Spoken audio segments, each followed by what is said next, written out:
Hi guys, welcome back once again. Pag-usapan natin ngayon guys about how you start your dream to apply abroad. But I will example myself how I start working and applying here. For me, it's very hard because I'm the youngest of the family, and then I'm the one who will because when I'm starting with my journey going abroad, working abroad, I don't know that it's very costly or mahal talaga siya. Mahal yung pagpunta kasi gagastos ka talaga. Kaya ako sa inyo, kung gusto niyo pumunta ng may bala kayong mag-apply ng ibang bansa, hindi siya mahirap. So dapat meron talaga kayong ipon or meron kayong tutulong sa inyo to go. Mas swerte yung iba na may tumutulong sa kanilang mga pinsan nila or someone na kakilala nila sa pupuntahan nila. Mas makakatulong yun sa inyo. Pero sa akin wala. I'm single alone.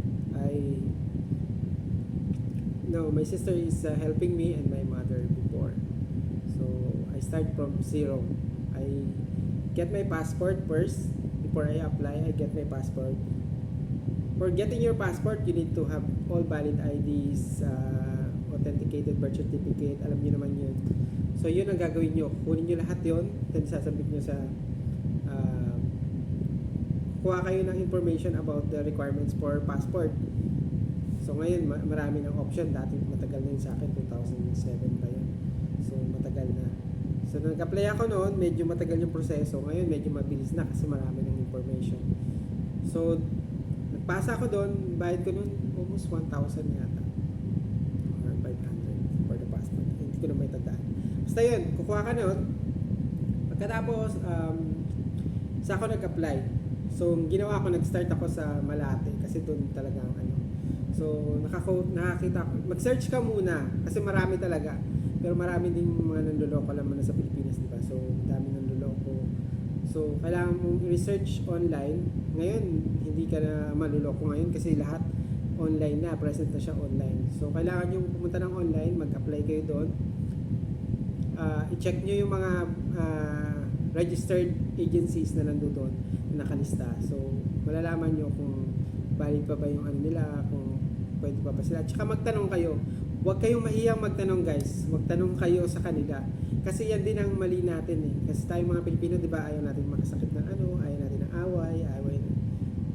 Minsan yun yung nagiging dahilan natin para maloko tayo. Yun ang tatandaan natin guys. Talagang yun din ang nangyayari talaga.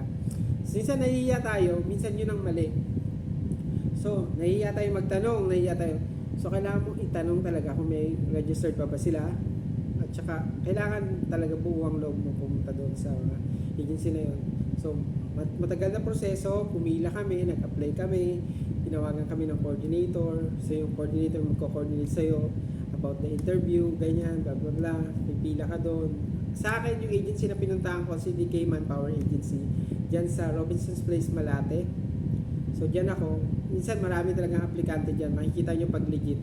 Maraming mga aplikanteng nakapila, nag-a-apply talaga sila. Dyan talaga mano-mano. So, pag nahihirapan kayo, means legit yung company. Kasi dadaan talaga kayo sa process, 1, 2, hanggang matapos kayo. Madadaan kayo ng PIDUS, everything, lahat. Tapos i-update kayo ng, maganda yung ano niya kasi na-update kayo every step of the process nung ano nyo, tinatanong kayo, ganyan, may pera ba kayo, ganyan. Tapos binibigyan din nila kayo ng option. Maganda yung agency na yan sa CDK. Hindi ito bayad na agency ng CDK. Just kinikwento ko lang kung ano yung nangyari sa akin. So yun, to make the short na nakapasa ako doon, na thumbs up ako. Then my first journey is Saudi Arabia. So wala akong mga memories from Saudi Arabia na ano, kasi hindi ako mahilig mag-picture.